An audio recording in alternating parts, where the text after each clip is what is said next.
안녕하세요. 민주언론 시민연합 활동가 이봉호입니다. 오늘 저희가 준비한 코너는 다스베이더가 2주간 휴방을 하고 있죠. 그래서 저희가 다스베이더 휴방 기념 시민방심위원회 리포트 특집을 한번 꾸려봤습니다.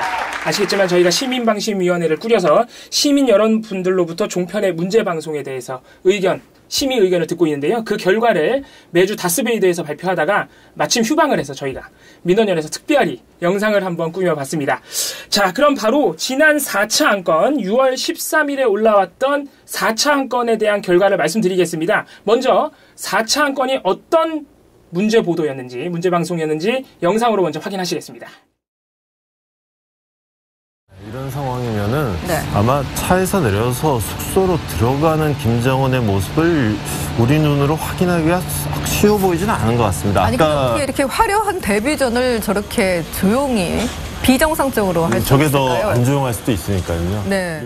왕실 내에서 이스타공에서만 그 안전한 상황에서만 사진을 찍는 것을 허용하고 자신의 모습을 드러낼 수 있겠다라고 예상을 해주셨는데 북한이 요즘 정상국가라는 것을 강조하고 있거든요. 그래서 정말 지금 비정상 국가의 면모를 지금 또 보여주고 있어서 좀 약간 당황스러운 상황인데요. 제가 오늘의 이 흐름을 봤을 때 도착한 지 1시간 24분 정도 됐죠? 굉장히 얼어있다는 느낌 들어요, 김정은이. 긴장이 안 풀린 것 같은데요. 왜 자신의 모습을 당당하게 드러내지 못할까요? 환하게 우는 모습을 보였습니다. 하지만 우리가 정상국가에서 지도자로 보일 수 있는, 확인할 수 있는 모습은 저 페이스북 하나라는 것. 그 974부대, 963부대 경호요원들, 시민들 속으로 섞여서 들어갔는데 어디를 가는 거죠? 분명히 무기를 소지하고 있을 텐데요. 시민들 속에 섞여서 움직이고 있습니다. 자유롭게. 현지 경찰도 같이 다니고 있습니다. 외곽 경호를 한다고 보시면 될 것 같습니다. 계속 번입니다. 살피기 위하여. 속보 들어간 거 전해드릴게요. 자, 현송월만 제 눈에는 들어옵니다. 현송월. 도대체 왜 왔을까요? 그러게요. 현송월이 왜 의외의 인물이 저기 들어가 있네요. 현송월이 들어가 있습니다. 미국 가서 지금 쇼하겠다는 겁니까? 정말 이해가 안 갑니다. 현송월 같은 경우는 우리나라에 와서는 명품백을 들지라도 평양역에서 김여정이 환송을 나오면 북한 브랜드 가방을 들고 있다가 열차에서 명품 브랜드로 바꿔서 드는 여자입니다. 근데 앞에서 선글라스를 끼고 저렇게 역사적인 자리에 등장을 했다?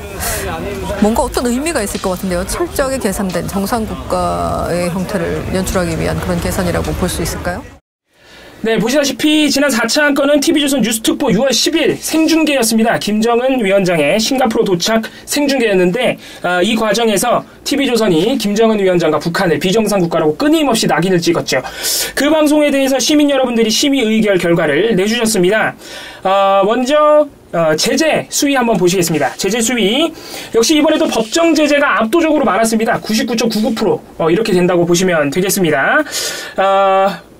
행정제재는 상대적으로 굉장히 적게 나왔는데 법정제재 중에서 가장 수위가 강한 프로그램 중지 수정 정정이 56%, 관계자 징계가 33%, 경고가 8%, 주의가 3%였습니다. 이렇게 되면 거의 100%거든요. 행정제재, 그러니까 벌점이 없는 재승인 심사에 벌점이 없는 행정제재의 경우 권고 11명, 의견 제시 3명, 이렇게밖에 되지 않았습니다. 문제없음도 한 분이 계셨습니다. 그래서 총 4,376명의 시민분들이 참여를 해주셨습니다. 참 감사드립니다. 역시 이번에도 중징계 의견이 굉장히 많이 나온 편인데요. 이게 3차 안건이었던 김정은 머리 스타일 조롱하고 비슷한 수치입니다. 근데 이게 특이한 점이 있는데 2차 안건이었던 TV조선의 풍계리 취재 외신 기자에 대한 1만 달러 요구 보도, 이 보도도 역시 99% 이상이 법정 제재였지만 이 2차 안건 같은 경우에는 가장 수위가 높은 프로그램 중지 수정 정정이 72%까지 넘어갔었거든요.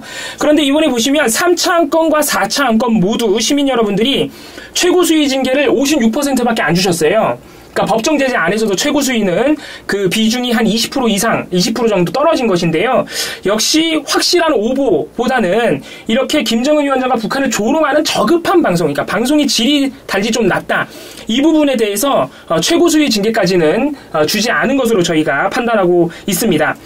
그런데 이번에 4차 안건에서 심의 결과 좀 달라진 부분이 있는데 3차 안건에서는 행정제재 의견도 굉장히 많았어요. 기존과 비교해서 3차 안건 김정은 헤어스타일 조롱은 그동안 거의 0%에 수렴했던 행정제재 의견이 2%까지 나왔거든요.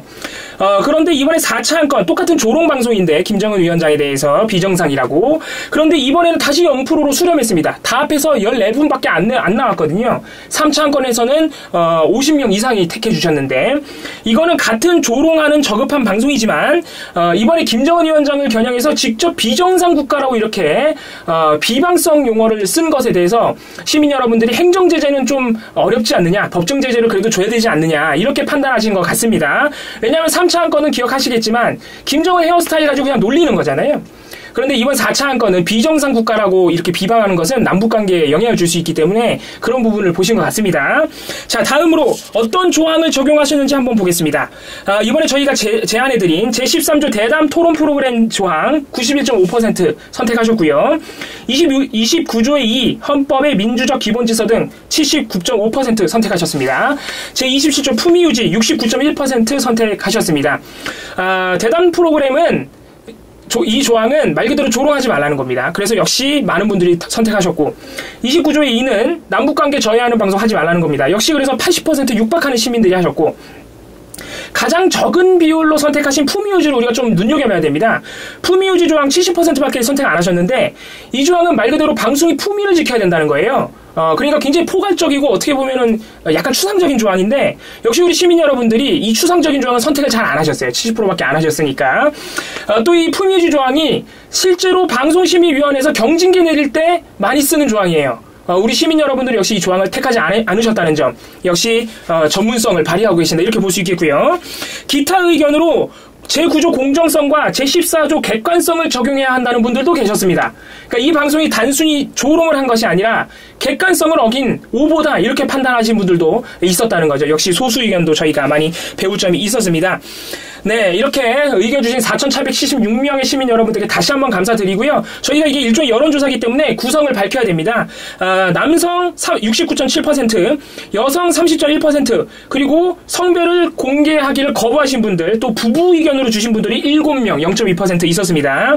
연령대는 10대 7명, 20대 138명, 3.2%, 30대 976명, 22.3%, 40대 2192명, 50.1%, 50대 896명, 20.4%, 60대 이상 167명, 3.8% 이렇게 집계가 됐습니다.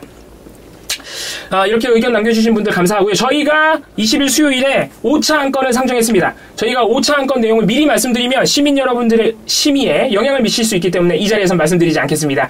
5차 안건 민원연 홈페이지 또는 시민방심위원회 홈페이지 직접 찾아가셔서 5차 안건 확인하시고 역시 이번에도 많은 의견 부탁드립니다. 저희는 다음 주에 또 다스베이더가 쉬기 때문에 민원연 시민방심위원회 리포트 특집으로 다시 한번 찾아뵙겠습니다. 감사합니다.